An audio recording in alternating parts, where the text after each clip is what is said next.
Welcome back to RGR Craft. It's a little bit, we have beers to talk about. We have a couple of announcements coming up. You'll hear about that later in the show. I'm Ryan Tracy, and this is Mike Munhall. How are you, Mike?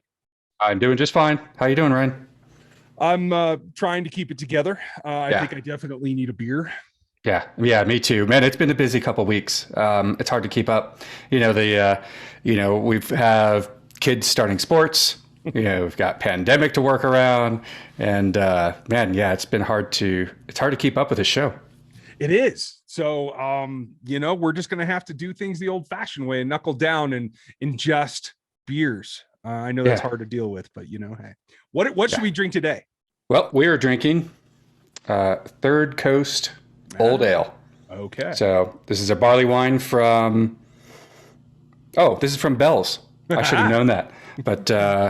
I think you and I have both had this in the last few weeks. I'm not sure if I shared this with you or you shared this with me, but I like it. It's good barley wine, and I'm ready to have a beer. So I'm going to pour.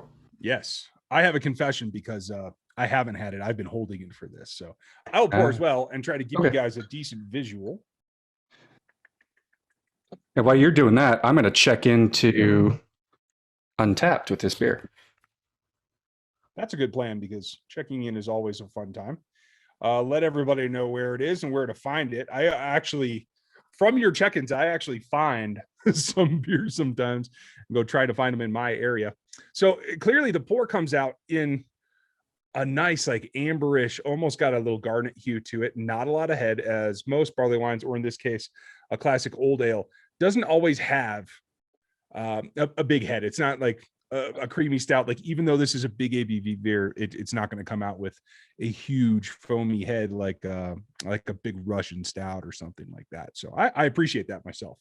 Yeah, I have no idea what the style guidelines say about that, the BJCP style guidelines, but it doesn't matter. I'm drinking the beer. I'm not drinking the guidelines. PDFs are hard to drink. That's right. I'm still struggling to get this checked in. Let me just take this picture and then. In the meantime, I'll show everybody. Like, the carbonation level is a little bit more than you might expect. I don't think that it's quite. It might be 2.2, something like that. Like, there's a good lift from it, and I like that. It is bringing off the aroma for me, and I am getting a deep caramel, almost like a little bit of. There's a dark fruit in there. Sometimes I just have to dig in and almost get my nostrils wet. So that's the way that it goes. I get more aroma from the hops than I do anything else. Yeah. Yep. This is a pretty classic barley wine. I don't know if this exact beer is a classic barley wine, but just as far as the flavor and the aroma and the ABV on this one and the IBUs, this is pretty straightforward barley wine.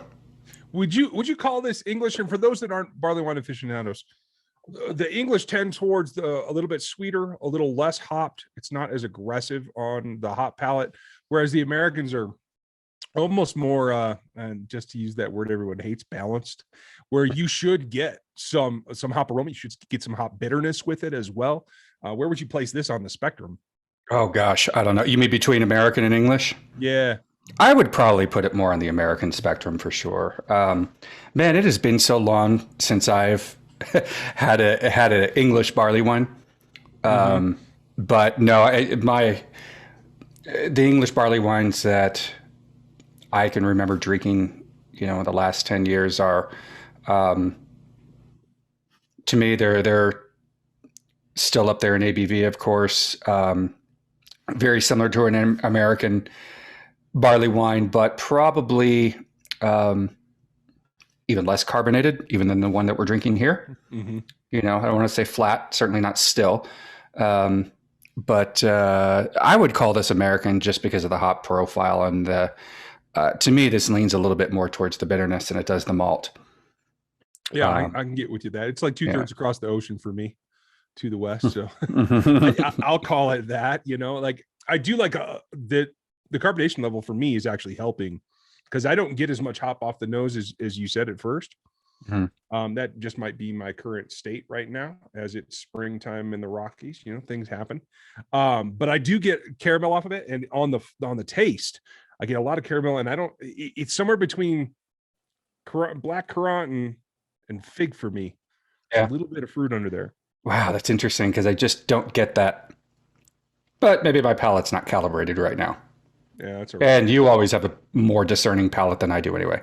No, I just like saying words more. Hmm. Hmm. Yeah, by the time we finish this and the recording's done, then I'll have all sorts of notes and comments.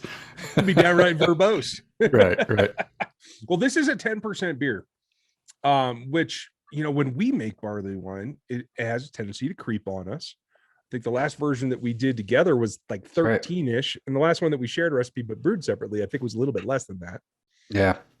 Yeah. And Wow. I forgot all about that. That was a really good barley wine too. yeah, yeah. Yeah. I forgot about that. We had been saving a couple of those bottles and I think knocked them back, last year or so. We had been saving those last bottles. Yeah, I lied to you. I still had one more. And so I have now done a blend of 3 years running of similar recipes. And they are sitting together aging. So I like the blending for barley wines because I find seasonal hops like makes a big difference batch to batch, year to year, especially in the barley wines, because you have to use enough to kind of balance all that malt. And so I really like the blending aspect of it. Like this one is more hop forward, Mhm. but I don't find it overly bitter. I think that Yeah. the malt base comes through, and it does have that caramel thing, but it's not like cloying, sticky like Rolo candy caramel. Right. You know what I mean? Yeah. Yeah. Yeah. Yep. Yep. I like barley wines that lean a little bit more towards the malt, but I don't want it cloying either. Oh, no, that's terrible. But no, I would say this is pretty balanced. This would age well too. I would think so. This particular beer, I bet you would cellar really well for 5 or 6 years. Well, and that's good because it was packaged back in September. So I'm feeling pretty good about, this is the part where you start cracking it open. Like if you're going to cellar a beer, right? Like I have a tendency to drink barley wine too fast and too early.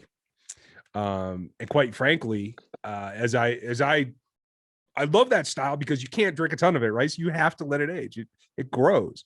And I do think that it changes quite a bit as a style. Like IPA certainly evolves rather quickly. I think this one takes more time, but the cellaring of barley, I think is important. So whenever you get one, buy 2 of them. Yeah, you know what? That should be the golden rule, and I'm the worst at that. When I buy beer, I don't want to have to cellar it. I want to put it in my fridge and then I want to drink it. I really do. I'd rather buy it from somebody who had already cellared it. That might get Right. Done all the patient work first. Yeah, and I'm not even an impatient person, right? I think I have patience, but it's just I don't know. I'm too excited to drink beer. It's hard for me to cellar it. Maybe I just need to find a good place in my closet, tucked away where I don't see it. In the dark, where it belongs. Yeah, You're more patient than I am, I'll tell you that. yeah. I don't know about that, but okay, we'll roll with that. But I want to take it around to a different point of view. Like this is our first barley wine review on here, and we're both fans of the style. In general, like all of a sudden in the last 4 or 5 months, I've seen black IPA come back. Now Huh. all of a sudden I'm seeing new barley wines released from people that don't generally do them. I think along with the wheat wine from Full Sail we got back in the day, Oh yeah. like they were harder and harder to find, but now all of a sudden it's like, oh, I got to change it up and do something different. And is Yeah. barley wine that for most people? Yeah, no, that's interesting. I mean, you're right. I hadn't thought about that, but you and I have been on the hunt for, and our friend Chris have been on the hunt for barley wine that isn't barrel aged, right, for years now. And I go into my, very large local beer store here and challenge them every time I go in and I say, you have a barley wine that isn't barrel aged? Nope, nothing like that, which is crazy to me, right? But you're right. There is kind of maybe a little bit of resurgence in barley wine because, I think the last few months, you and I have had 2 or 3 new barley wines and some old barley wines that we haven't been able to find in a while that have not been barrel aged. So yeah, maybe we're kind of pendulum swinging back the other way on, barley wines and other beers that have been barrel aged. I just want a straight up barley wine. And that makes me happy that we actually have one here, and the other couple that we had recently, the last couple of months. There's another one that I think we'll have to come around to reviews on from Boulder with Garf. I think I know who you're talking about. You're talking about the brewery, right? Mm-hmm. Yeah. Oh man, we're gonna have to put it in the notes or something because it's not Garf. It's not. I have no idea. I can't remember, but I know what you're talking about.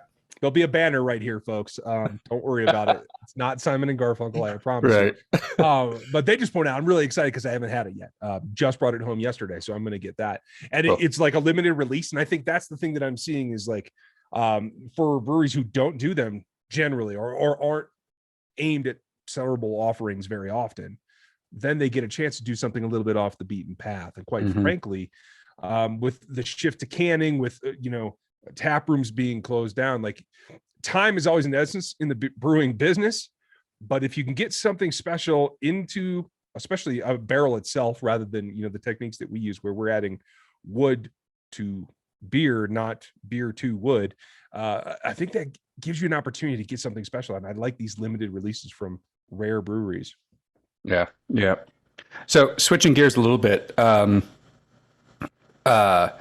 you are probably a little bit better about stashing those beers away and opening them, 6 months, a year, 2 years away. But what about just like opening a beer and drinking it, right? Barleywine's supposed to be a sipper. Yeah. And man, sometimes I get into this. I just want to pound it. It's really good. I like it, but yeah, I can, it should take an hour and a half to drink this beer. It won't. Yeah, I know. You have the same problem that I do. It's just like, this is good. I want to drink it.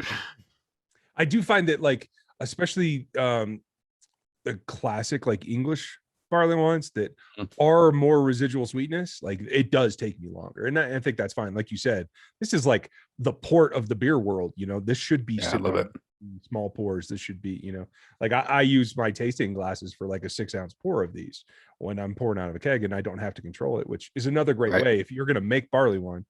And we'll talk about the making of this particular style, I think, in another show, or else we're going to get way deep in the woods. Yeah. But it's nice to just have a little bit and have that depth to it, because it is that, like, even more so than the deepest of stouts in my palate, this is deeper. Yeah. So yeah, as far as barley wines that I'm used to drinking that I would drink again, of course, this is a good beer. Anything Bell's makes is going to be good. I would absolutely stock some of these. It is a little bit different than the barley wines that I think that I would reach for first in the bitterness. It's a little bit more bitter than I'm accustomed to. Nothing wrong with that either. But I mean, how I am in hops. I'm always leaning a little bit more towards the malt side than I am, the hops. But this is darn good barley wine. And it's not barrel aged. Yay. Yeah, right. So you don't have to have all the vanilla oak in there if you don't want to. Right. And quite frankly, that takes out that aspect of having to brew something, set it into barrels, and wait. This is the way that you can make a nice, deeper flavored, higher ABV beer without having to like let it sit forever and put yourself out of that revenue flow. And so I think for breweries, I think that movement away from barrel aging for these particular beers, I think may help the style come back and be a little bit more prevalent. Yeah, let's hope so. Knock on wood. We'll keep it that way. Let us know what you think. If you've had Third Coast Old Ale, let us know. Get your comments down below. We appreciate that. And if you have another barley wine you'd like us to talk about, we are more than apt to try anything that you might offer. So we will do that. We might even turn this into a barley wine series just because we will love it that much. There's plenty coming, though. And we have a couple new twists coming for you in the next weeks. Make sure you check back next week when we're going to get into how we go about some of this. And especially if you're a newbie, or if you're still brewing kits or extract and you want to start, full on all grain, we're going to get into that coming up. So if you wouldn't mind, click the like and the sub and the bell notification. Follow us over on Instagram. You can find us here. And Mike, let's have another. Yeah. Cheers. Be good.